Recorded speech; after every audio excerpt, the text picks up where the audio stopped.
think about this. You spend a lot of time to make a lot of money, Yes. or to try to make a lot of money, and at the end, all you do is convert that huge amount of money that you have to buy yourself time. Yes.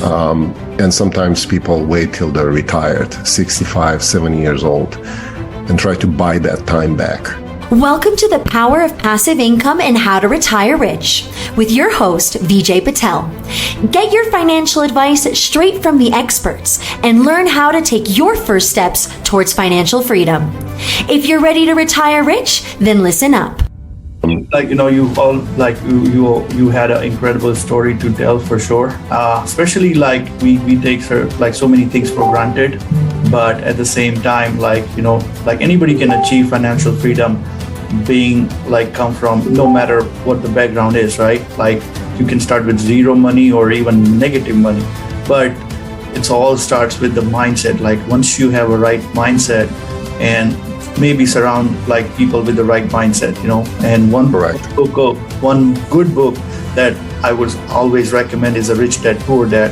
And so far I have interviewed 7 people, and all of them have read it or had some impact in their own personal life to some degree for educating financial freedom, whether it's cash flow, understanding business quadrant, or how the self-employed thing works. Because at the end, it's all about knowing the game, because you are playing, you like it or not, you are in the financial game, right?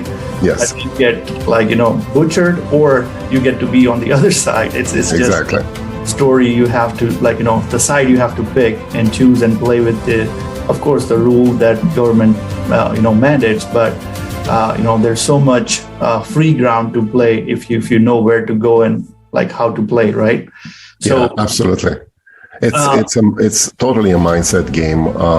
Think about this. You spend a lot of time to make a lot of money. Yes. Or to try to make a lot of money. And at the end, all you do is convert that huge amount of money that you have to buy yourself time. Yes.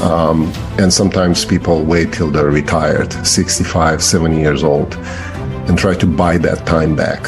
And it's very hard to do because, we're all getting old, right? And there's some things that we cannot possibly do at that age that we want to do when we're younger. So the sooner you start playing that game, the better it's going to be for you, and buy yourself more time. We all have 24 hours in a day, so it's a matter of how we structure that 24 hours for ourselves. So since you did a single family for so long, there's a saying, right? Trash, toilet, and tenants. So let's share some of the learning lessons you gained from those things. Yes.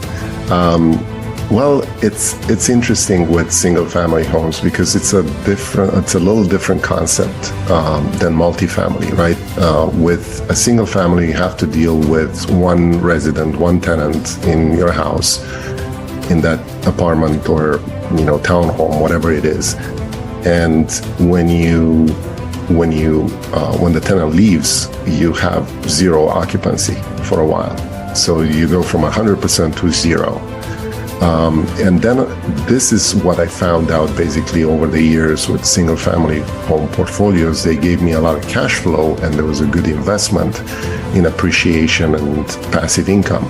But also it was a hard thing to overcome when a tenant left, because there was a lot of renovations to be made. Sometimes horror stories, like you said, sinks taken, plumbing destroyed, walls destroyed, and I'm sure the toilet mystery for everybody who wants to do single family homes, it's a total true mystery. Wow. I became very good of unclogging toilets over time. I can tell you that. But that's one step, and there was a little I would say price to pay over the benefits of investing in real estate. But this is when I realized that you can scale up. You can basically go over that hump of having a zero occupancy when your tenant left and invest into something bigger and expand your mindset and say, well, I spend a lot of time and a lot of money to buy one home with one tenant. I can do the same thing with the same amount of money and the same amount of time, but buy more units with more tenants.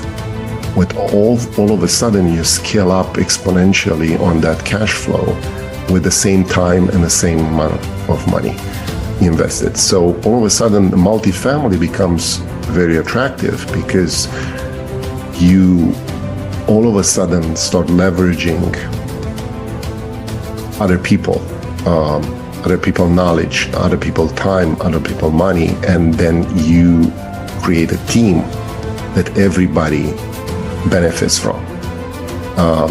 And we're all good at something. We're not good at everything, right? So different people have different skills, and getting into a team like that, you can leverage everybody's skills to perform well for that property.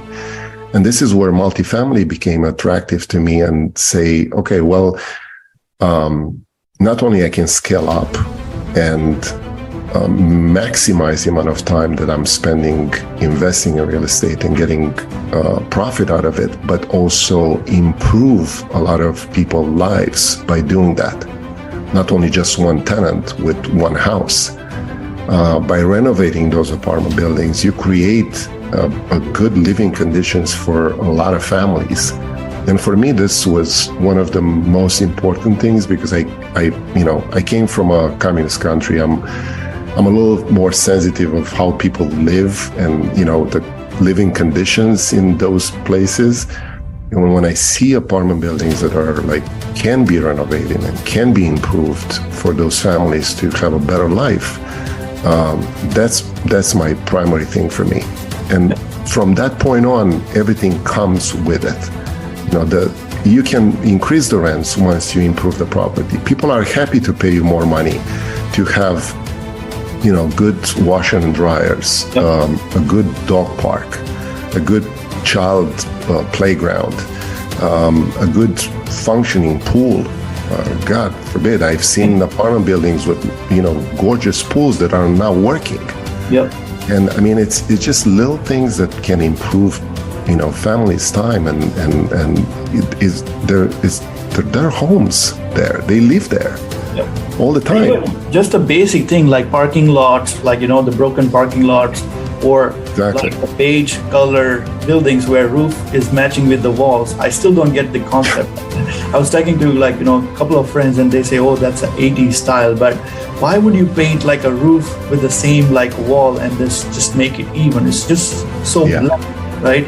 Exactly. What do you do to your house? So if somebody else is living, they are looking at the building all day long, right? So absolutely. Some basic stuff which improves the quality of life. And one more thing I would add in what we do in our project is safer communities and safer neighborhoods. So not only improving the property, but also our goal is to make the community and neighborhood safe by any means of installing automated gates, passcode protected, installing cameras, having some control thing. So those things will definitely be appreciated by tenants too, because their kids live there, right? They have their absolutely. So that's a basic principle, Vijay. I think we all know this by now, and this is one of my principles of investing in multifamily right now, is that you are not in here to make money for yourself. Yep. You are here to improve someone else's life, and then obviously you're gonna make money in the process, but that should be the primary focus, because that's the fundamental mission that we have, to renovate those apartments, increase their value, not only for the tenants, but for the community itself. You think about driving up in a neighborhood and you see one of those rundown apartment buildings, what can you expect from there? you're not going to make money off of that. Tenants are not living well there. It's obvious that something needs to be done. So this is where we come from, with all the teams that we have, and you improve that community and the tenants, obviously you're going to make a profit from it. But it shouldn't be the other way around. Yeah.